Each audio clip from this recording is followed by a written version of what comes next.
자, 신약성경 384페이지 베드로후서 1장 3절에서 7절 말씀. 자, 우리 같이 한 목소리로 3절부터 7절까지 읽어보도록 하겠습니다. 시작. 그의 신기한 능력으로 생명과 경건에 속한 모든 것을 우리에게 주셨으니 이는 자기의 영광과 덕으로서 우리를 부르신 이를 알므로 말미암음이라. 이로써 그 보배롭고 지극히 큰 약속을 우리에게 주사 이 약속으로 말미암아 너희가 정욕 때문에 세상에서 썩어질 것을 피하여 신성한 성품에 참여하는 자가 되게 하려 하셨느니라. 그러므로 너희가 더욱 힘써 너희 믿음의 덕을, 덕의 지식을, 지식의 절제를, 절제의 인내를, 인내의 경건을, 경건의 형제 우애를, 형제 우애의 사랑을 더하라. 아멘. 아멘. 오늘 우리가 함께 읽은 이 말씀 통해서요, 은혜로만 변화될 수 있다라는 제목으로 말씀을 같이 나누도록 하겠습니다. 우리가 작년에는 오후 예배 시간을 통해서요, 우리 자녀들이 배운 말씀의 흐름을 따라 우리가 소요리 문답, 소교리를 한번 훑어보고 살펴봤습니다. 그런데 이제 올해 우리 자녀들은 어떤 하나바이블 5과정으로서 어떤 말씀을 배우는지 아십니까? 바로 그리스도인의 성품에 관해서 배웁니다. 그래서 오늘 이 본문 말씀도 우리 자녀들과 같이 그리스도인의 성품에 관해서 같이 말씀을 나눠보기를 원합니다. 자, 여러분들이 아시는 분들 중에서 또는 뭐 자기 자신일 수 있습니다. 진짜 이 사람은 예수 믿고 변화됐어 하는 그런 분들을 만나보신 적이 있습니까? 여러분이 생각하는 가장 변화가 잘 되었다고 생각하시는 분, 바로 그분은 누구인가요? 그런데 여러분들 죄송한 것이 사실은 제가 설교 시작하기 전에 이거부터 했어야 되는데, 자, 우리 북구 성도님들 할렐루야 하면은 아멘 한번 해보겠습니다. 죄송합니다. 제가 지금. 자, 우리 북구 성도님들 할렐루야. 아멘. 네. 자, 우리 남구 성도님들 어떻게 된 거죠? 자, 우리 남구 성도님들 할렐루야. 네.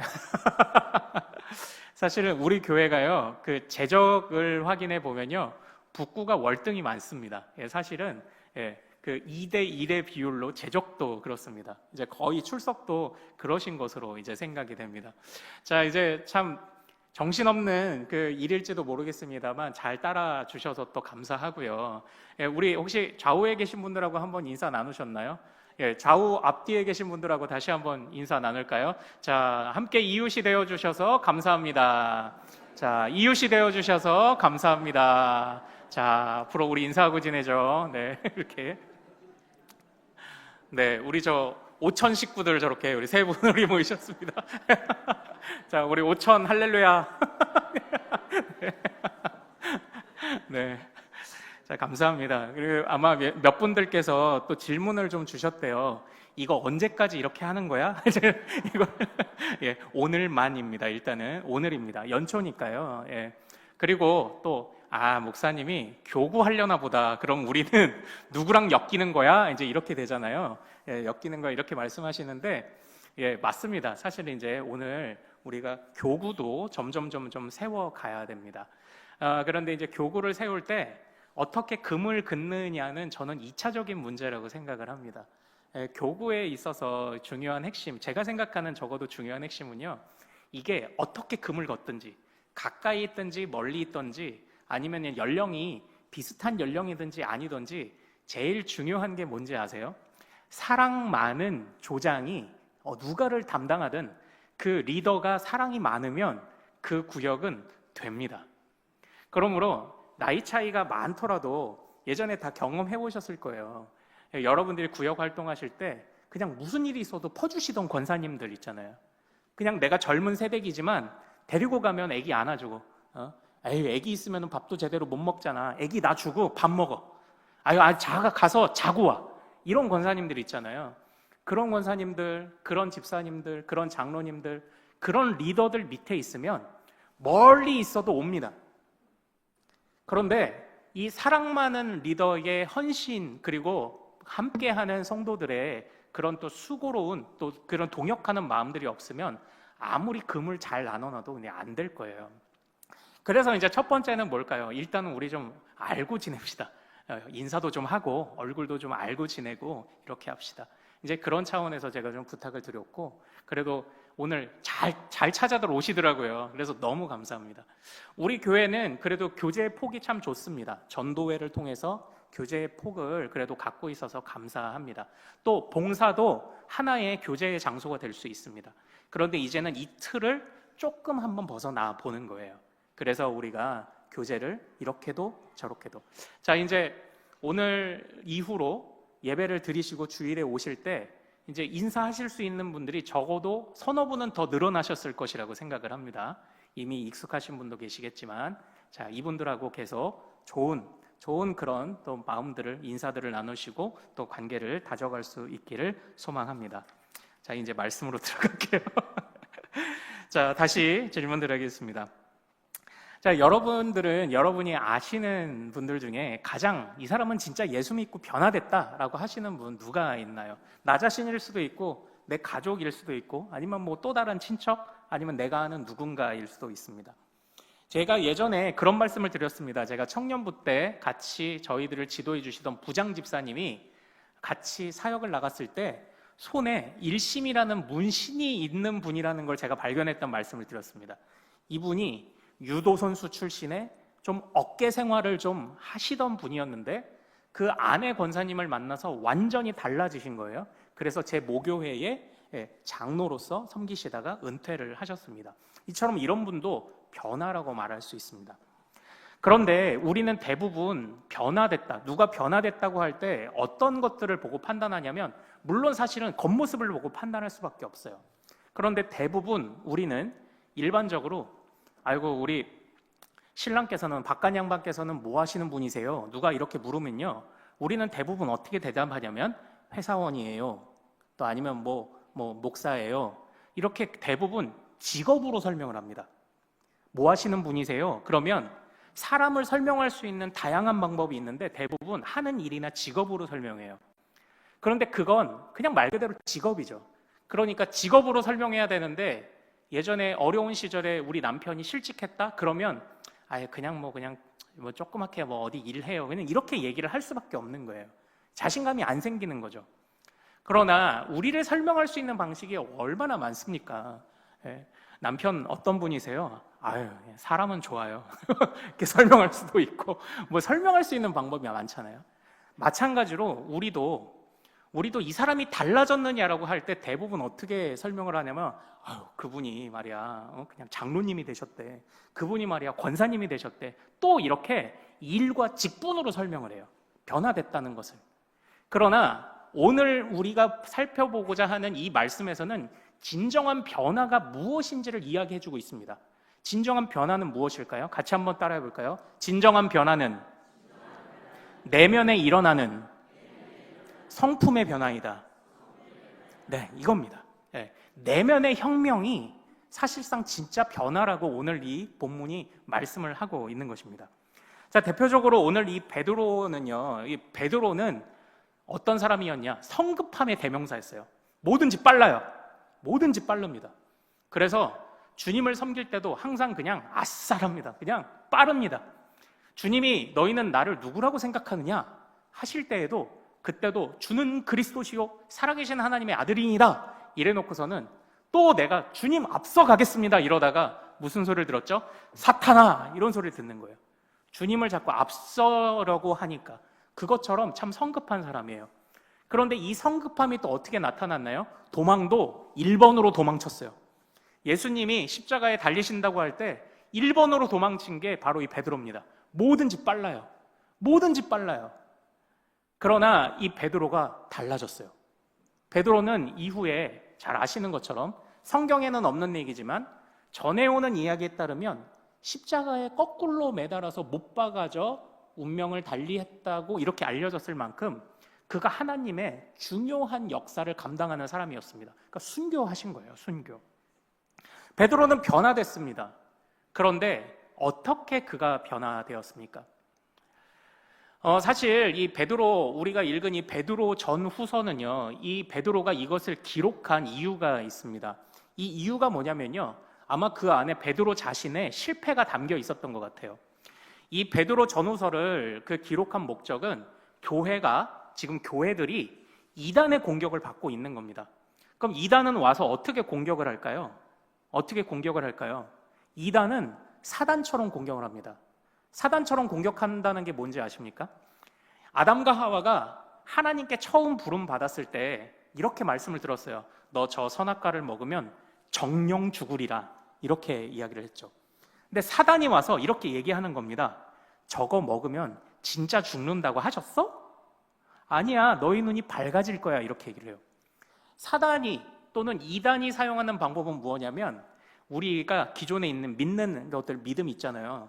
믿는 것, 우리가 또 하나님이 어떤 분이신가, 이런 것에 딴지를 거는 거예요. 너 그거 믿는 거 맞아? 믿음이란 말이지? 야, 네가 알고 있는 하나님 맞아? 하나님이란 말이지? 이렇게 하면서 교묘한 생각들을 넣어주는 방식, 이게 딱 에덴 동산에서 사탄의 방식입니다. 이단은 그렇게 움직여요. 그래서 그런 질문을 받으면은 계속 누가 물어본다고 생각해 보십시오. 구원 받았습니까? 아멘, 했다고 쳐보죠. 진짜 받았습니까? 네. 언제 받았습니까? 그랬더니 이제 그때부터 내가 어떤 수련회에서 눈물을 흘렸던 막 이런 장면을 또 생각하고, 구원받은 증거 있습니까? 하나님의 이름을 아십니까? 뭐 이런 질문세를 퍼붓는 거예요. 물론 좋은 질문을 해야 됩니다. 그런데 안 좋은 질문으로 하는 것이 이단의 방법이죠. 베드로가 살던 시대가 그랬습니다. 그래서 이 베드로가 성경을 통해서 자기가 서신을 기록해서 하나하나를 새롭게 정의를 내려주는 거예요. 진짜 믿음이 뭐냐? 진짜 성품이 뭐냐? 그래서 오늘 우리에게 이 말씀을 통해서 오늘은 무엇을 언급하는 겁니까? 진짜 변화가 뭐냐를 얘기하는 겁니다. 네. 진짜 변화가 뭐냐? 직분 받았는데요. 그거 떠나서 진짜 변화가 뭐냐? 그거를 우리에게 설명해 주는 본문이 바로 오늘 이 본문입니다. 그런데요, 이 베드로는 이제 자신을 볼 거예요. 자신이 분명히 달라지긴 달라졌습니다. 그런데 오늘 말씀에서 베드로가 자신을 달라지게 했던 것이 두 가지 요소가 있다고 이야기를 합니다. 첫 번째는 바로 3절입니다. 우리 3절 말씀 같이 한번 읽어보겠습니다. 자, 시작. 그의 신기한 능력으로 생명과 경건에 속한 모든 것을 우리에게 주셨으니 이는 자기의 영광과 덕으로서 우리를 부르신 이를 알므로 말미암음이라. 아멘. 첫 번째 언급된 것은요, 초반에 나온 그의 신기한 능력. 여기서 그는 누구일까요? 바로 예수 그리스도입니다. 이건 2절을 보면 알 수 있어요. 예수 그리스도의 능력으로예요. 능력으로. 첫 번째 변화의 원동력이 첫 번째 뭐냐? 능력입니다. 자, 두 번째는, 자, 우리 4절을 말씀 같이 읽어보겠습니다. 시작. 이로써 그 보배롭고 지극히 큰 약속을 우리에게 주사 이 약속으로 말미암아 너희가 정욕 때문에 세상에서 썩어질 것을 피하여 신성한 성품에 참여하는 자가 되게 하려 하셨느니라. 아멘. 베드로가 변화의 두 가지 요소를 꼽고 있는 게 뭐냐면, 첫 번째는 하나님의 능력이에요. 두 번째는 하나님의 약속입니다. 이건 어렵지 않습니다. 하나님은 능력이 많으신 분입니다. 그러나 그 능력을 본인만 쓰시고자 한다면 우리는 변화될 수 없어요. 그리고 하나님이 변화시켜 주시겠다는 약속은 주셨지만 능력이 없으면 또 변화되지 않아요. 그러므로 하나님은 어떤 분? 능력도 있으신데 그것을 통해 변화시키겠다는 약속도 주신 분이라는 그런 하나님의 은혜를 지금 이야기하고 있는 겁니다. 그러니까 베드로가 생각하면은요, 지금 자기가 변화된 게 놀라운 능력인 거예요. 하나님의 능력이 아니면 성명될 수가 없는 겁니다. 그런데 또 자기 처지를 생각하면 배반자였거든요. 이 배반자에게 미치는 하나님의 차별 없는 약속이 아니었다면 또 자기가 변화될 수 없다고 느꼈던 겁니다. 그래서 하나님의 능력과 하나님의 그 약속으로 우리는 변화되는 것입니다 라고 이렇게 이야기를 하고 있어요. 하나님의 능력과 약속 때문에 우리가 변화됩니다. 그리고 궁극적으로 그 변화에서 중요하게 작용하는 것이 무엇이냐? 우리 3절을 같이 한번 다시 읽어보겠습니다. 3절 시작. 그의 신기한 능력으로 생명과 경건에 속한 모든 것을 우리에게 주셨으니 이는 자기의 영광과 덕으로서 우리를 부르신 이를 알므로 말미암음이니라. 아멘. 이렇게 돼 있죠. 결국 그 신기한 능력과 약속을 우리에게 주셔서 변화시키시는데 그 변화의 과정과 목적지가 어디냐? 바로 하나님의 영광과 덕이에요. 하나님의 영광과 덕. 예. 이거에 사실은 4절에 보면 4절 하반절에 보면요. 신성한 성품에 참여한다 이렇게 되어 있죠. 결국은 우리가 어떻게 변화되는 겁니까? 하나님에게까지 자라가는 겁니다. 예. 하나님에게까지. 근데 당연한 귀결이에요. 하나님의 능력이 있고 하나님의 약속이 있기 때문에 우리가 하나님에게까지 자라가고 있는 겁니다. 자, 그런데 우리는 그럼 한번 질문을 던져봐야 합니다. 우리가 변화된다고 하는데 베드로는 그러면 성격이 변한 걸까요? 성품이 변화된 겁니까? 어떻게 변화된 걸까요? 예, 어떻게 변화된 걸까요? 베드로의 변화는 뭐 이전에는 배신했지만 이제 다시는 배신하지 않고 순교를 당할 수 있는 베드로가 되었어요. 그러면 변화라는 건 어떤 것일까요? 뭐 일반적인 학자들도 말하는 것뿐만 아니라 성경에서도 보면요, 그러니까 우리 애는요 그렇게 까불어요. 그런데 주님 만나고 차분해졌어요. 이런 일이 일어날 수 있을까요? 뭐 그럴 수도 있을 것 같습니다.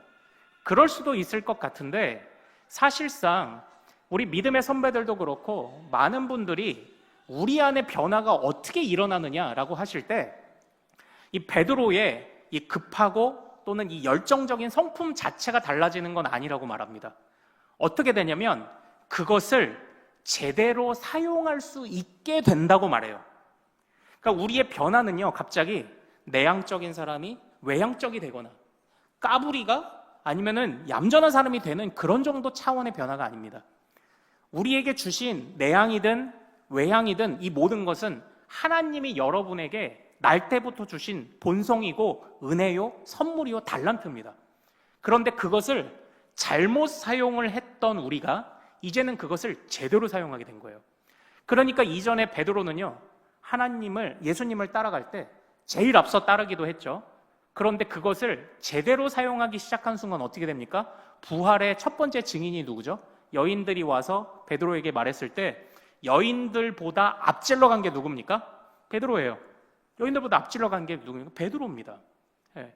그리고 그 특유의 베드로가 높아서가 아니라 우리 이제 천주교는 베드로가 첫 번째 교황이다 이러지만 베드로가 높은 사람이어서가 아니라 우리가 수제자라고도 물론 표현하긴 하지만 베드로가 수제자라는 말은 성경에 어디에도 없어요.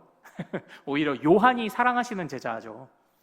그런데 그 베드로가 왜 예루살렘 교회를 책임지는 사람이 되었을까요?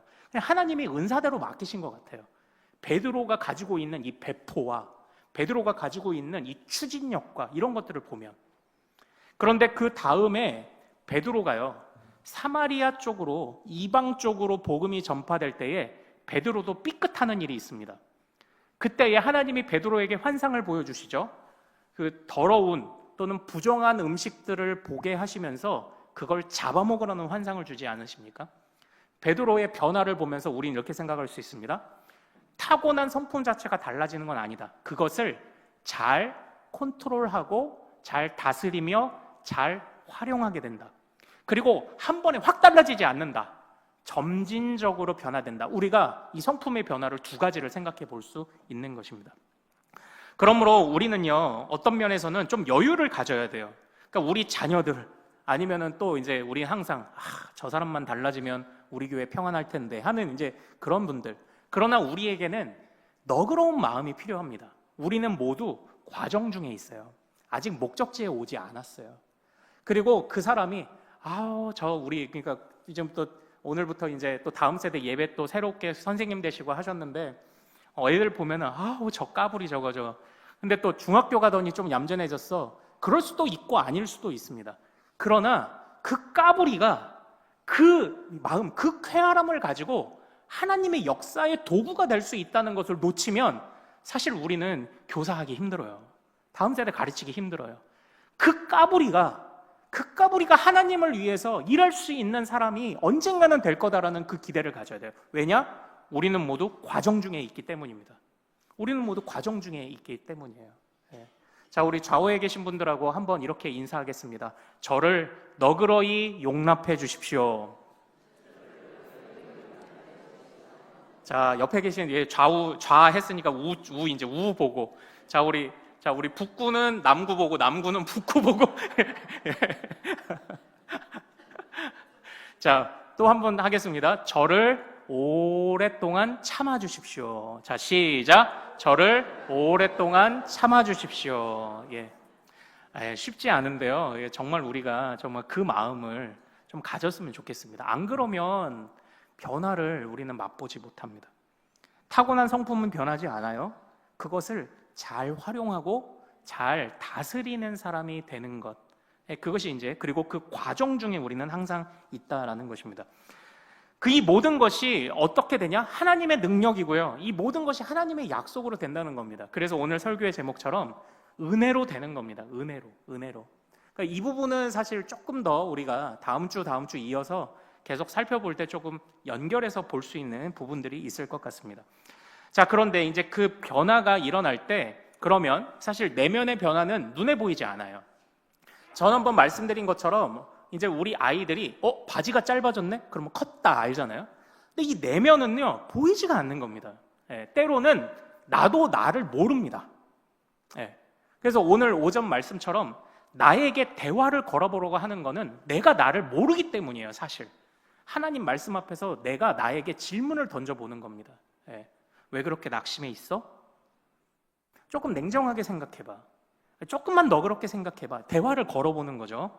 자, 그런데 우리 안에 일어나는 변화는요 사실 본인이 제일 잘 알아요. 그런데 진짜 변화가 되고 있는 건가? 이제 그 흐름을 5절, 6절, 7절에서 말하는 건데 제가 요건 간단하게 설명드리고 오늘 말씀 마칠게요. 5절, 6절, 7절 읽어보겠습니다. 자, 시작. 그러므로 너희가 더욱 힘써 너희 믿음의 덕을, 덕의 지식을, 지식의 절제를, 절제의 인내를, 인내의 경건을, 경건의 형제 우애를, 형제 우애의 사랑을 더하라. 아멘. 이게 우리의 변화되는 나름의 과정이라고 이야기를 하는데요. 믿음으로부터 마지막 사랑까지 점점 성숙해 가는 겁니다. 그런데 이 모든 것은 다 연결되어 있다고 우리 믿음의 선배들이 연구하고 주석을 하더라고요.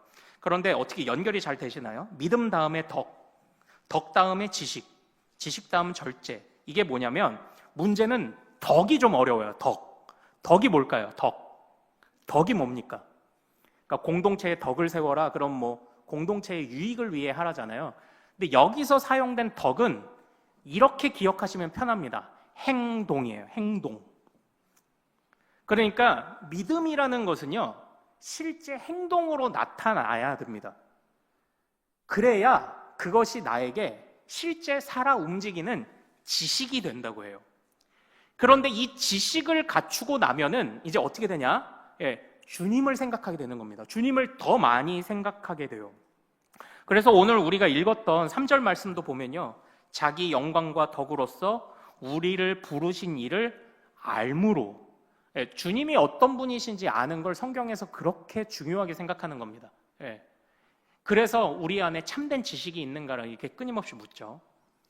그러니까 우리 안에 진짜 아는 지식이라는 거는요 머릿속에 있는 지식이 아니에요. 믿는 대로 행동하는 지식이 진짜 지식이라고 말합니다. 근데 이 지식을 알게 되면 이 지식이 하나님의 지식이기 때문에 주님을 닮아가기 위해서 나를 가지치기 하기 시작합니다. 주저앉은 마음도 가지치기 해야죠. 사실 이렇게 낙심할 일이 아닌데 예민하네? 스스로에게 말해보는 겁니다. 스스로에게 설교를 해보는 겁니다. 그렇게 열릴 일이 아니지 않을까? 조금 더 기다려줄 수는 없는 거니? 하면서 가지치기를 해요. 가지치기 할 때 필요한 게 뭘까요? 절제예요. 그래서 절제가 필요한 겁니다. 절제하고 인내하고, 그리고 나면은 우리가 주님의 성품을 위해서 절제하고 인내했잖아요. 그럼 그 다음이 뭐죠? 경건입니다. 경건이 조금 더 어려워요. 경건이 뭐냐면요 경외라고 보면 돼요. 하나님을 두려워하여 공경함. 자, 믿음입니다. 우리 안에 믿음이 있어. 믿음이 있나? 있는 것 같아. 그런데 이건 살아있는 믿음이 되지 않으면 진짜 믿음이 아니라고 말합니다. 행동하는 믿음이어야 합니다. 그래서 이렇게 우리가 아는 것과 행하는 것이 일치되는 과정 속에서 하나님에 대한 진짜 지식이 쌓여요. 지식이 쌓이니까 자꾸 주님의 것을 생각하며 가지치기를 합니다. 그래서 절제와 인내가 나와요. 절제와 인내를 하면서 세상 것은 가지치기하고 주님의 성품에 점점 가까워져 가니까 어떤 일들이 일어납니까? 이제는 주님이 점점 더 선명하게 보이기 시작하면서 주님을 공경하게 되고 두려워하게 되는 것입니다. 그러다 보면 주님의 관심사에 우리가 눈을 뜨게 돼요. 그래서 형제를 사랑할 수밖에 없어요. 형제 우애와 사랑으로 발전할 수밖에 없어요. 이 흐름을, 이게 사실은 어려운 흐름이 아닙니다. 우리 마음속에 일어나는 자연스러운 흐름이에요. 이제 이걸 가지고 우리 사랑하는 여러분, 저와 여러분이 각자가 우리에게 질문해야 됩니다. 너는 하나님에 관한 참된 지식이 있니? 머릿속에서만 맴도는 건 아니니? 오늘 행동했니? 그리고 절제했어? 인내했어? 너 한숨 쉬는 거 한 번 좀 덜 쉴 수는 없었던 거야? 네가 분노, 화를 내는 상황은 알긴 하겠는데 그것이 어떤 관계를 해칠 정도까지는 아니어야 하지 않았을까? 우리 자녀들을 책망하고 또 우리 자녀들을 가르쳐야 하지만 그래도 조금 더 부드러울 수 없었을까? 조금 더 용납하는 방식이어서는 안 됐을까? 아니면 너무 용납하다가 우리 자녀들을 혹시 방종하는 자녀로 만든 것은 아니야? 이렇게 물어보며 우리가 이렇게 가지치기를 해보는 겁니다. 그러는 과정 속에서 내가 정말 진짜 하나님에게 최고의 가치와 영광을 올리고 있는가? 그리고 그 하나님의 관심사가 이제는 내가 눈에 보이기 시작하는가? 아침에 제가 이런 말씀을 드렸죠. 낙심에 빠지고 영적 침체에 빠진 자는 하나님 나라 확장의 걸림돌이 된다고요. 하나님 나라 확장의 걸림돌이 된다고요. 마귀가 이용하기 딱 좋은 불신앙의 모습이죠. 하나님의 관심사를 가지고 결국은 마지막 단계가 뭐죠? 마지막이 사랑.